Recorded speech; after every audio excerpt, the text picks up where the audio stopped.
Tu parles beaucoup de la notion du bonheur et d'être heureux. Comment tu le définis aujourd'hui, tu la définis aujourd'hui, la notion du bonheur? Pour toi, personnellement.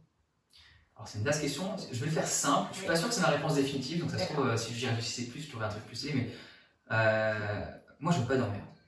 Tu veux pas? Dormir. D'accord. Je veux juste pas de problème.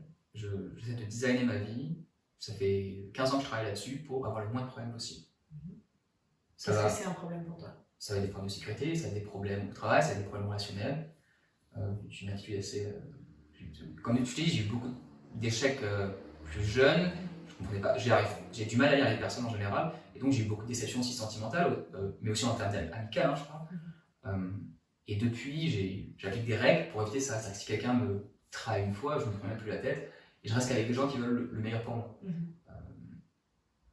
Et en fait, quand tu fais ça pendant 10 ans, cumulativement, tu enlèves de ta vie toutes les personnes qui ne sont pas vraiment là pour qui tu es toi, et tu n'as que des gens super supportifs, et donc au fur et à mesure, tu crées des cercles qui sont de plus en plus, enfin de mieux en mieux, en fait, tu sais que quoi qu'il arrive, ça va aller. Là, j'ai un pote, un très très bon pote, que je n'ai pas vu depuis 6 ans, il est aux États-Unis, lui, et bon, il a eu des difficultés récemment, et j'envoie un message, et tout de suite il me répond, tu veux qu'on parle et tout, et alors que ça fait peut-être 2 ans qu'on ne s'est pas parlé, mais je sais que c'est un très très bon ami, on va se voir quand je vais aller sur Paris. C'est une vraie amitié. C'est une vraie amitié, et tous mes amis, en général, tous mes gens vraiment proches, j'ai énormément de chance, c'est qu'en fait on est des amis très solides parce qu'au fur et à mesure, j'enlève des problèmes quand il y a des choses qui sont pas fiables, je vais pas. Au travail, j'ai créé des process pour que ça soit plus simple. J'essaie de rendre ma vie tous les jours un peu. Que la vie de demain soit un peu plus facile que la vie d'aujourd'hui. Alors, comme c'est dit comme ça, c'est idéal.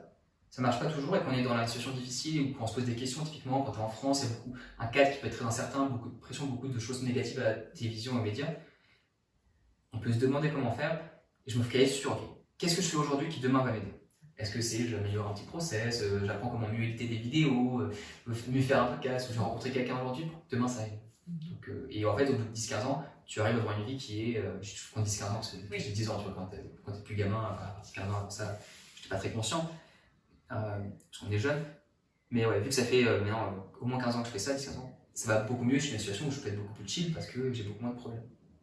Elle est super stylée ta réponse. Tu me disais que tu avais peur de ne pas avoir une réponse stylée. Ouais, mais alors je t'ai dit. Je pense que c'est très authentique et ça te définit complètement. Donc merci d'avoir partagé ça.